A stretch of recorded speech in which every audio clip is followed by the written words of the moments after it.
Hi, I'm Johnny. I'm your host at ultimatepapermache.com, and in this episode I want to show you how I made this armature for a new dragon. This dragon is going to use a pattern on the inside which allows you to draw a sketch of a dragon or anything else and turn it into a three-dimensional sculpture.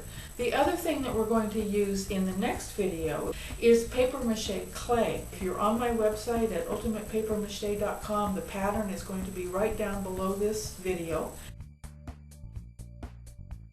The first thing that you need to do once you have the pattern cut out of cardboard or foam board is to pad the neck, the tail, and the head with little pieces of aluminum foil. Once you have the aluminum foil on there and very well taped, you can bend and shape the neck and the tail in any direction that you would like so that you can end up with a very dynamic posture, even though you started out with completely flat pieces of cardboard or foam board. The head is built with 3 pieces on each side. You'll have a long, thin piece on the top of the snout. Don't cover the bottom jaw area, just the top part with a long, thin cylinder. Then put on a round piece of just a round ball for the cheek, and add another short ball, like a cylinder-shaped ball, for the eyebrow bone. And this will create a natural indentation where you're going to put the eye.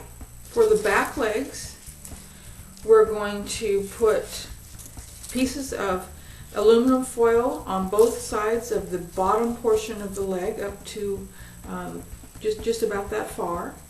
You're going to attach the foot so that the feet will stand flat on the ground. And you're going to attach a piece of styrofoam using a hot glue gun.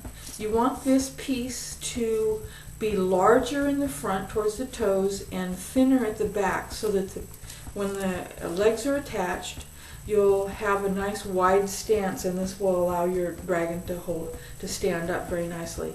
Now for the front legs, you'll need to cut 4 pieces of wire, just a thin wire like this. Tape the pieces together. Make one of them shorter if you want to have a thumb. And then tape the combined wire pieces to the front end of the legs.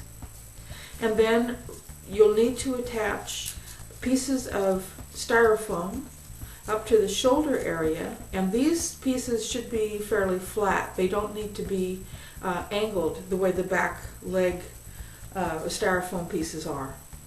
Now that we have the leg pieces ready, we're going to use a hot glue gun, and we're going to attach the legs to the body piece.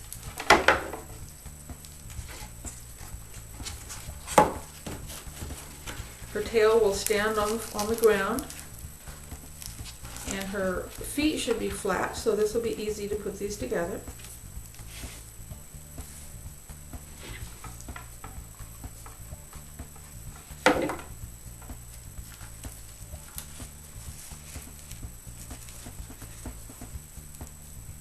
Now all of the pattern pieces are attached to the body, and we're ready to start filling out the body with a little bit of crumpled newspaper. Now we're ready to fill in the hip and the shoulder area of those dragon legs. Now let's fatten up those toes with a little bit of aluminum foil and masking tape. I've decided that my dragon's heel or ankle connection right there is just not sturdy enough. It's tipping a bit too much. So I'm going to cut a little piece of wire and reinforce that. I'll do that on this side here, just bend it a bit. And I'm just going to tape that on and then finish covering up the toes with aluminum foil.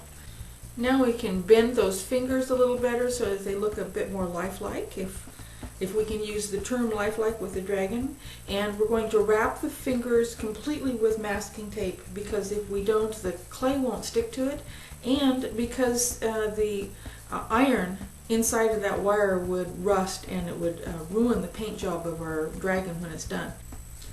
Cut your wings out of light cardstock, bend them a bit so that you get that nice bat wing look, and then cut a piece of wire that will fit around the top edge of the wings, up down through the U-shaped bit, and then up across the other wing. We're going to fill in this bone section of the wire with a little bit of aluminum foil so that it looks just a bit thicker and it'll have more form to it.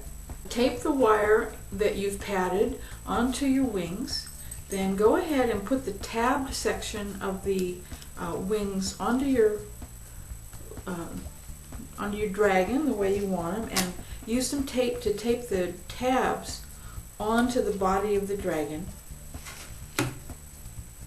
You'll need to fold the wings up a bit in order to get to them, but you'll need to do that anyway in order to get the correct posture to those wings. Now go ahead and fold them back in any way that you want to. Just try to find a fairly natural position for them.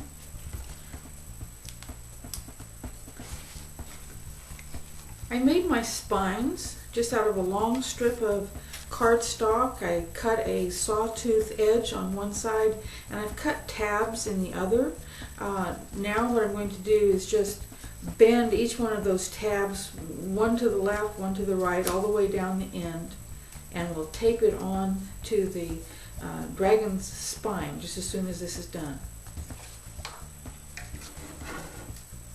Now we decide where the first spike goes. It looks like right about there, right between the eyes will work. We just go ahead and start taping the tabs on. Now the last thing that we need are ears. So go ahead and make two long pointy triangles, curl them up so that they have a nice shape like an ear, and tape them just behind that eyebrow bone that you put on when you first made the head. Okay, the armature is actually done now. So the next part is to add the paper mache clay.